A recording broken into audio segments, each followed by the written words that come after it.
परिस्थितियां चाहे कितनी ही विपरीत क्यों ना हो, लेकिन यदि उसका सूझबूझ और विवेक से सामना किया जाए तो किसी भी मुश्किल का हल आसानी से मिल सकता है। जिंदगी में मुश्किलें तो कई आती हैं, पर उन मुश्किलों से लड़कर आगे कैसे बढ़ना है ये हम पर निर्भर करता है।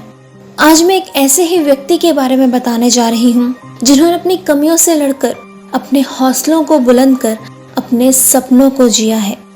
जी हाँ दोस्तों, मैं बात कर रही हूँ बियर ग्रिल्स की। बियर ग्रिल्स के बारे में तो आप सभी जानते हैं। उनकी जिंदगी कुछ इसी तरह गुजरी, कभी दर्द बनकर तो कभी निराशा भरी, पर उन्होंने कभी हार नहीं मानी और आज अपने एडवेंचर्स से बियर ग्रिल्स अपने शो मैन वर्सेस वाइल्ड के लिए काफी लोकप्रिय हो चुके हैं। जो एडवेंचर्स उन्होंने किए वो हर किसी के बस की बात नहीं।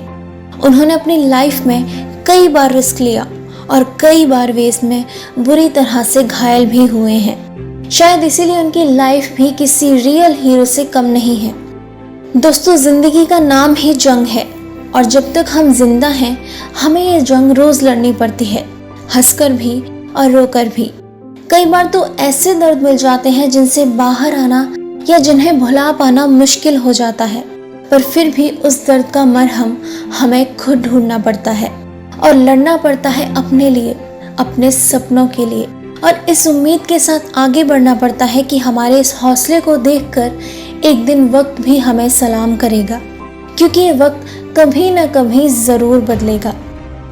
लेकिन ये मुश्किलें और बढ़ जाती हैं जब हमारी लाइफ में कुछ नेगेटिव लोग आ जाते हैं जो हमें या तो कमज़ोर बना देते हैं या और ज़्यादा ताकतवर बना देते हैं। ठीक वैसे ही बियर ग्रिल्स की लाइफ में कुछ नेगेटिव लोग थे और वो थे उनके साथ पढ़ने वाले कुछ लड़के। वो लड़के बियर को स्कूल में बहुत परेशान करते थे, लेकिन बियर ने उनकी इस हरकत का जवाब देने का फैसला किया और इसके लिए उन्होंने कराटे क्लास ज्वाइन की और अगले 3 साल में वो इंग्लैंड के ब्लैक बेल्ट यंगेस्ट फाइटर बने। दोस्तों, अगर उस लड़के ने उन्हें स्कूल में तंग ना किया होता तो शायद आज वो ये हासिल ना कर पाते जो उन्होंने किया। तो याद रखिए, आपकी लाइफ में आने वाली मुश्किलें आपको और ज़्यादा स्ट्रॉन्ग बनाने के लिए ही आती हैं। एक बार थोड़ा पॉजिटिव होकर सोच कर देखिए। अपनी लाइफ की इस घटना से उन्होंने बहुत कुछ सीखा, लेकिन इसके बाद कुछ और भी था।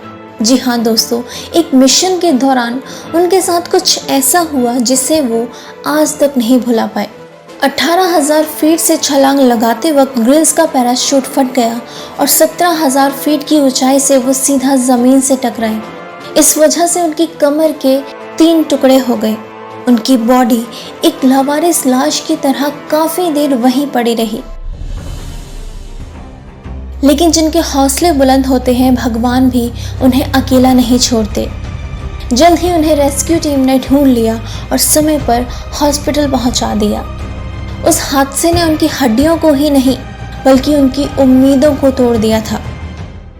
दोस्तों, कभी कभी यही लगता है कि हमारी राह में ही इतनी मुश्किलें क्यों। इसके लिए या तो हम अपने आप में कमियां ढूंढते हैं या फिर अपनी किस्मत को दोष देते हैं और लास्ट में हर उम्मीद छोड़कर हार मान लेते हैं।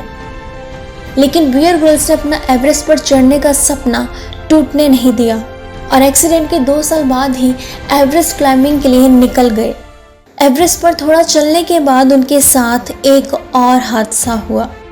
बर्फ में पैर धंसने की वजह से वो एक दरार में गिर गए और एक रस्सी के सहारे उस अंधेरी दरार में काफ़ी समय तक लटके रहे। उन्हें भी यह लगने लगा कि यह उनका आखिरी समय हो सकता है, पर उनके दोस्तों ने उन्हें ढूंढ निकाला और उनकी जान बचाई। कई खतरों और मुश्किलों का सामना करते हुए उन्होंने अपना सपना पूरा कर ही लिया और वो इंग्लैंड के यंगेस्ट एवरेस्ट क्लाइंबर बन गए। उनका खतरों से खेलने का ये सिलसिला आज भी जारी है। बियर ग्रिल्स कुछ ऐसे लोगों में से हैं जो चैलेंज एक्सेप्ट करते हैं। उनके पास स्पेशल पावर है और वो पावर है कि मुझे ये करना है, और ये पावर हम सभी के पास होती है। बस ज़रूरत है तो इसे तलाशने की, इसे समझने की। कुछ तो ऐसा करो कि ये सारी दुनिया आपको याद रखे। दुखी और डिप्रेस्ड होने के बावजूद भी उम्मीद मत छोड़ो, लड़ जाओ अपने सपनों को पूरा करने के लिए और अपनी कमियों से ऊपर उठकर सभी के लिए बन जाओ एक मिसाल। दोस्तों, अगर आपको लगता हो कि सच में आपकी लाइफ में इसे सुनने के बाद कुछ बदलाव आने वाला है तो प्लीज़ कमेंट करके ज़रूर बताएं और इस वीडियो को लाइक और शेयर करना ना भूलें।